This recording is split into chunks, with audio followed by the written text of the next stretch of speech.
Hi. Beetroot பொரியல் எப்படி பண்ணுறதுன்னு சொல்லி தரேன் வாங்க. பாருங்க, ஒரு 2 பீட்ரூட் எடுத்திருக்கேன். அதை நல்லா தோல் சீவிட்டு கழுவிக்கணும். கழுவி ஒரு பாத்திரத்தில் கட் பண்ணிக்கணும். சின்ன சின்னதாக நம்மளுக்கு எந்த சைஸ் வேணுமோ அந்த சைஸ் கட் பண்ணிக்கணும். தக்காளி நான் 5-6 தக்காளி எடுத்திருக்கேன். எடுத்து கட் பண்ணியிருக்கேன். அது தக்காளி சட்னிக்கும் இந்த பொரியலுக்கும். பொரியலுக்கு வந்து 2 தக்காளி போதும். அவ்வளோ 2 தக்காளி அளவு அந்த தக்காளி எடுத்துக்கினேன். ஒரு வெங்காயம் 2 வெங்காயம் கட் பண்ணேன். ஒன்று தக்காளி சட்னிக்கு, ஒன்று பீட்ரூட் பல்லியாக்கு செப்பரேட் பண்ணிட்டேன். எல்லாம் கட் பண்ணி எண்ணெய், கடுகு, கருவேப்பிலை, வெங்காயம் எல்லாம் போட்டு தாளிச்சிட்ருக்கேன். அதுக்கப்புறம் கொஞ்சம் தக்காளி போட்டுக்கிறேன். 2 தக்காளி அவ்வளோ கொஞ்சம் எடுத்துக்கினேன். அந்த தக்காளி போட்டு நல்லா வதக்கணும். இவ்வளோ தக்காளி போட்டால் போதும். போட்டு நல்லா வதக்கிக்கணும். நல்லா தக்காளி வதங்கணும். தேவையான அளவு உப்பு போட்டுக்கலாம். அப்போ தான் சீக்கிரம் தக்காளி வதங்கும். நல்லா சின்னதாக நல்லா பொரியலுக்கு நறுக்கி எடுத்துக்கினேன். உங்களுக்கு இன்னும் கொஞ்சம் மோட்டா வேணும்னா மோட்டா கட் பண்ணிக்கோங்க.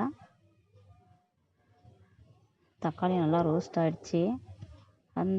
இந்த சமயத்தில் பீட்ரூட் பொரியலுக்கு நல்லா கட் பண்ணி வச்ச அந்த பீட்ரூட்டை நல்லா போட்டு நல்லா கலரணும்.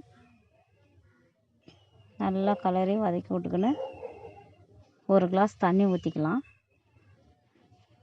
1 கிளாஸ் தண்ணி விட்டு கலரி விட்டு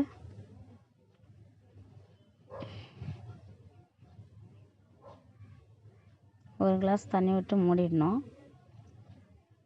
மூடி வச்சா அந்த அனல்லே வெந்துடும். ஒரு 10 நிமிஷத்தில் வெந்துடும்.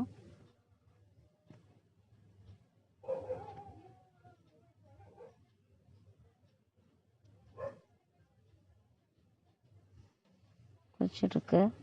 நல்லா மூடி வேக வச்சுக்கலாம். அதில் கொஞ்சம் மஞ்சள் போட்டுக்கலாம். உப்பு தேவையான அளவுக்கு ஒரு கலரை விட்டு மூடி போட்டு 10 நிமிஷம் வேக வச்சுட்டு எடுத்தோம்னா அந்த தண்ணியெல்லாம் இழுத்துட்ருக்கோம்.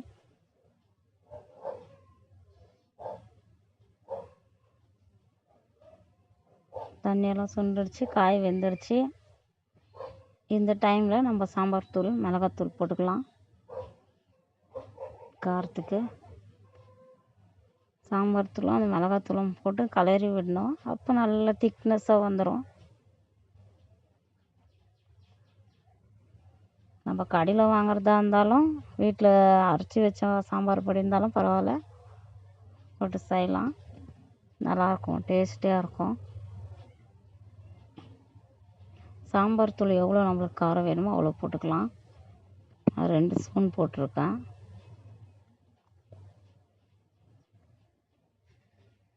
நீங்களும் இந்தமாரி செஞ்சு பாருங்கள், நல்லாயிருக்கும். இந்த காய் வேகணுன்றது தான் நம்ம 1 கிளாஸ் தண்ணி விடுறோம்.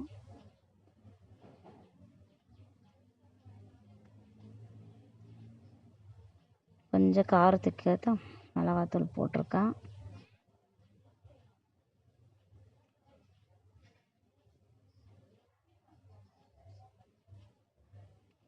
நீங்களும் இதேமாரி செஞ்சு பாருங்கள். ஓகே, வீடியோ பிடிச்சிருந்தால் லைக் பண்ணுங்கள், ஷேர் பண்ணுங்கள்.